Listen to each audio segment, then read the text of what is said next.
2022 commencement ceremony. On behalf of the class of 2022, thank you to those friends and family who came to support us at class night. It was wonderful to see all of you. Thank you to everyone here for coming to support our cause. We gather here today to close the final chapter of our high school career. Today, we celebrate the day as we become graduates, become Woodstock Academy alum. We honor the hard work and dedication of our graduates. Thank you to everyone who supported our graduates through the trials we have faced for the last 4 years. Without you, we wouldn't be here today. Thank you, and please enjoy the ceremony.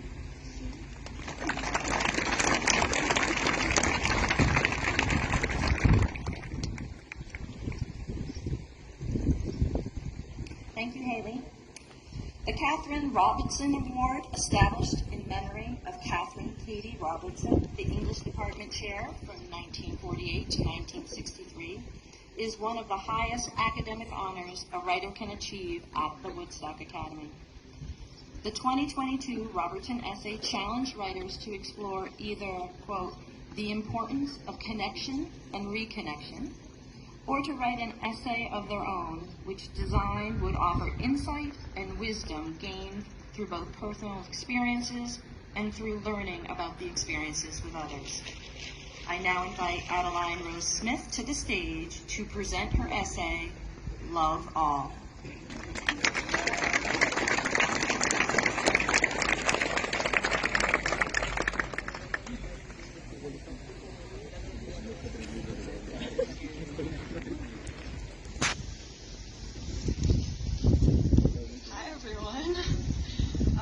First, I'd like to welcome all of you, the Woodstock Academy Board of Trustees, administration, faculty, staff, students, families, and the class of 2022. My name is Adeline Smith, or as most of you know me, Addie. I am honored to have been chosen to deliver this year's commencement speech. Thank you all for this opportunity. In tennis, a score of 0 is not called zero. Rather, it is called love. This means that when you start the match and the score is 0-0, you say the score is love all. Many joke this is because love is nothing. At least that's how they mnemonically teach new players to remember such a seemingly obscure term. Some argue it evolved from the French word for egg, ouf, which plays upon a common visual comparison to 0 and a phonetic resemblance to English's love. However, the theory that I always come back to explains that when a player has 0 points, they are still playing for the love of the game, despite their unfavorable score. 4 years ago, when we first stepped on that founder's court, the score was love all. I cling to that feeling. No, not the feeling of paralyzing uncertainty, small physical frames, and even smaller self-esteem.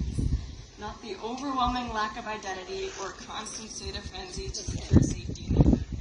Not even the newfound independence or wide-eyed hopefulness. Rather, I cling to that feeling of having time. Soon after closets filled with Academy Blue in desperate attempts to find footing in this novel environment, I began imagining the end. Not with celebratory countdowns or heel-dragging dread, but in a race against the 200-something-year-old circumspect clock that blissfully watched, unaware and unapologetic. Of all things they warn you about when you enter grade 9, that perfect square grade, everything from committing to trying new things to using this independence responsibly, perhaps what is emphasized the most is not losing that race. As you're repeatedly warned how it'll go by fast. Even with this knowledge, it seemed no matter how hard I tried to not let time slip away, I could not escape the feeling that high school was passing me by, right in front of me. That the next 4 years was just an accumulation of firsts and lasts. I have discovered this is an unforgiving paradox. Such obsession with making the most of the time we were given is truthfully illogical. Because that clock was always ticking in my peripheral vision, living in my frontal cortex, perhaps I was doing the very opposite of savoring the time.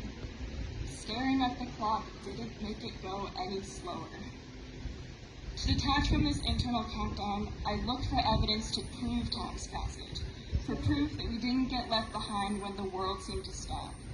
At first, it is all too easy to look at the double-digit grade number, the match score, or the number of days we spent collectively staring at our 2019 yearbook photos through iPad glass. It is natural to look for quantifiable criterion and to make one's experience a simple function of time, complete with a constancy. Though the numbers on the calendar provide logical proof, they do not appeal to me. Instead, I reflect on moments that stand independent of typical time markers. Moments that were not memorable just because they were our last of something. Moments like when I learned about growth mindsets in sophomore year biology. According to the Association for Psychological Science, those with a fixed mindset, who believe they have a set intellectual ability, often shy away from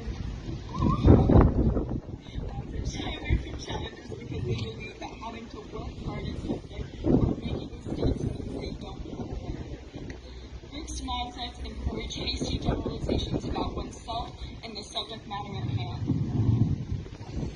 They can find opportunities to the surface of our understanding. Clearly, a growth mindset is one thing that is challenged as a pathway and necessity for learning, as an opportunity to meaningfully develop skills. Under this mentality, instead of fixating on the point we just lost and allowing it to define the next point, we can use it as an opportunity to adjust. In order to win the match, you have to lose some points. How we approach and process challenge is proof of growth past physical indications. Luckily, mindsets themselves aren't fixed, although learning how to learn seems trivial in nature and is an essential purpose of our time. By reflecting on our own attitude and learning approach, we can better prepare ourselves for the future's ascertained challenge. With a growth mindset, instead of playing for the sake of the score, we play to improve. Though I felt time slipping away, the adoption of a growth mindset reminds me of the countless mistakes, surrendered outcomes, and ultimate improvement that I know to be significant. Instead of looking at the growing number of credits, the match score, or the dwindling number of meetings we have left with each other, I reflect on what truly makes one feel present. For me, times like when I learned the mathematical proof for how 9/10 repeating is equal to 1. The difference between these numbers and numbers that traditionally define our time is this simple proof reminds me of the vast ocean of new knowledge waiting beyond a scratched surface. For you, it may be discovering the discography of a new artist, exercising true empathy when a friend needed you most, or finally recognizing how you are your toughest critic. It may be moments even less obvious, far below our threshold of awareness, like gradually worrying less about what others think or finally learning how to ask for help. Our time is filled with influential experiences that are unique to you. As popularized by Michelangelo, Ancora Impero, I am still learning. These reignite that fleeting feeling of having a longer yet thrilling stretch to the finish line.